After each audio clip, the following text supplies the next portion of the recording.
నాదే మామూలు గొంతు కాదు.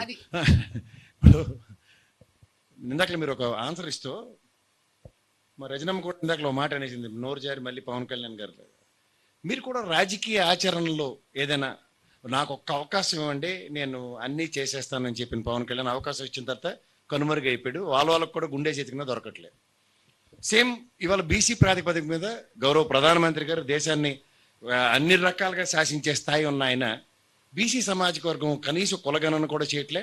బీసీ సామాజిక వర్గం ఏం చేస్తారంటే కంటి తుడుపు జరిగేందాక మా సోదరుడు చెప్తాడు ఈబీసీ అని, అది ఎవరికి వస్తుందో కూడా ఎవరికి అర్థం కావట్లేదు.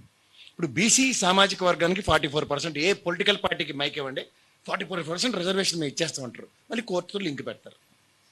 మీరు మీ సామాజిక వర్గంలో ఎంతమంది ఉన్నారు? ఇది అంటే 67% నా ప్రైమరీ అంచనా అయితే 67% పైచిలకు ఉన్న బీసీ సామాజిక వర్గంలో ఇందాక మీరు తెలుసో తెలియకో లేకపోతే నేనైతే దాన్ని తీవ్రంగా ఖండిస్తున్నాను. ఏమనంటే ఏదో వెనకాల డ్యాన్స్లు వేసుకునే వాళ్ళలాగంటే గుర్తింపు పొందిన సామాజిక వర్గాలకు ఒకలాగా గుర్తింపు లేని వాళ్ళకి వెనక గ్రూప్ డాన్సర్లు అంటే తీవ్ర ఆక్షేపణీయం. ఎందుకంటే ఆ సామాజిక వర్గంలో రాజకీయ చైతన్యం మీలాంటి వాడు ఇవాళ పూనుకునే దాకా దిక్కు దివాన్ లేదు. దీనికి మాత్రం నేను ఒకసారి నాకు అయిపోతున్న తర్వాత మీరే చెప్తారు కానీ నాకు పెద్దలు ఆర్కృష్ణ గారు ఉన్నారు, పోరాటం వీరుడైన, నాకు తెలిసి ఆయన ప్రత్యక్షంగాను పరోక్షంగాను దగ్గర 2 కోట్ల మందికి సాయం చేసిన వ్యక్తి అయినా బీసీ సామాజిక వర్గంలో.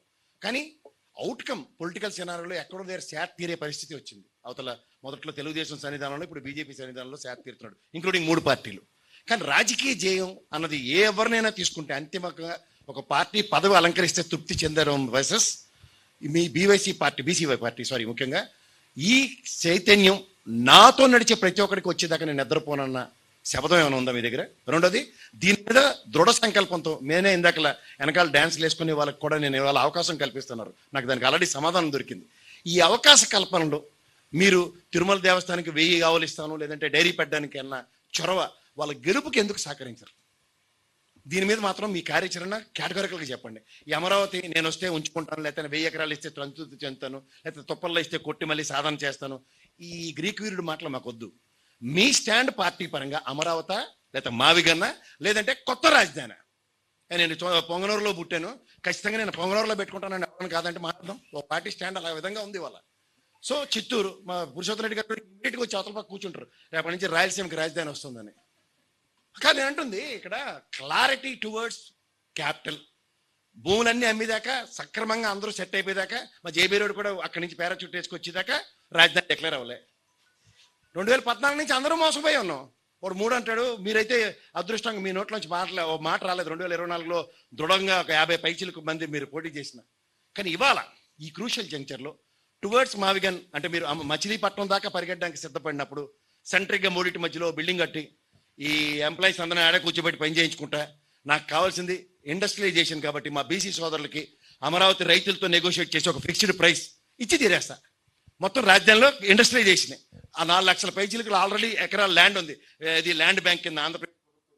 ఈ 29 గ్రామాలు 34,000 ఇచ్చిన దానికి వాళ్ళకి కాంపన్సేషన్. ఎందుకంటే 3 ప్రభుత్వాలు బట్టి కౌలు రైతులకి ఏదో సాంతనం తప్ప శాశ్వత ప్రయోజనం ఎక్కడా కల్పించబట్టలే. లేదా నా కార్యాచరణ టువర్డ్స్ పక్కాగా వీళ్ళకి ప్లాట్లు ఈ విధంగా కొట్టి ఇందాక రజనమ్మ చెప్పినట్టు మంగళగిరి డీజీపీ ఆఫీస్ పక్కన 10, అల్లగడారికి 10, అలా మొత్తం అమరావతి రైతుల్ని జస్టిఫై చేస్తాం. ఈ క్లారిటీ మీ దగ్గర నుంచి ఇస్తే I'm the first person to feel happy. Sure అన్న.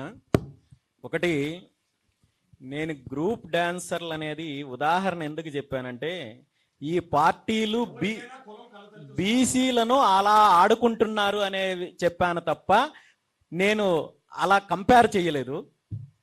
పార్టీల్లో ఉన్న వ్యవస్థ బీసీలను అలాంటి స్థాయితో అలాంటి సిచ్యువేషన్తో వీళ్ళని బీసీలను ట్రీట్ చేస్తున్నారు అని అన్నాను.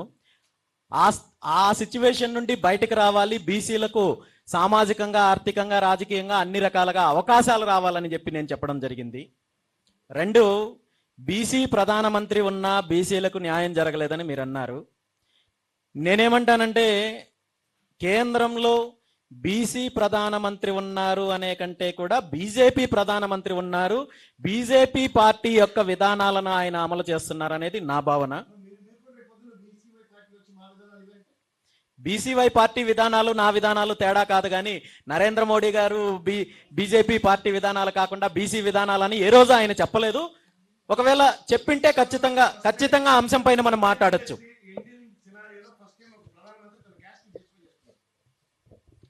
అన్నా బీసీ ప్రధానమంత్రి, నేను బీసీ విధానాలను అమలు చేస్తాననే విషయం కాకుండా బీజేపీ యొక్క పార్టీ విధానాలను ఆయన అమలు చేస్తున్నారు. As a BCY party president గా నేను ఒక బీసీ బిడ్డగా బీసీలకు సంబంధించిన అంశాలపైన నాకు స్పష్టత ఉంది. బీసీలు ఏ విధంగా అభివృద్ధి చెందుతారు, బీసీలకు కావాల్సిన బీసీల యొక్క న్యాయపరమైన డిమాండ్లు ఏంటనేది స్పష్టత ఉంది. వీటిని సాధించడం కోసం పోరాటం చేస్తున్నాము. అవకాశం వచ్చిన రోజు ఖచ్చితంగా బీసీలకు సంబంధించిన విషయాల్లో అన్ని అంశాల్లో కూడా నెరవేర్చి తీరుతాం. అందులో ఎటువంటి అనుమానం లేదు. అది రాజధానిలో 1000 ఎకరాలకు సంబంధించిన అంశం కావచ్చు, రిజర్వేషన్ల అంశం కావచ్చు, నిధుల కేటాయింపు అంశం కావచ్చు, మరొక అంశం కావచ్చు, ప్రతి ఒక్కటి కూడా అందులో ఏమాత్రం అనుమానం లేదు. Thank you.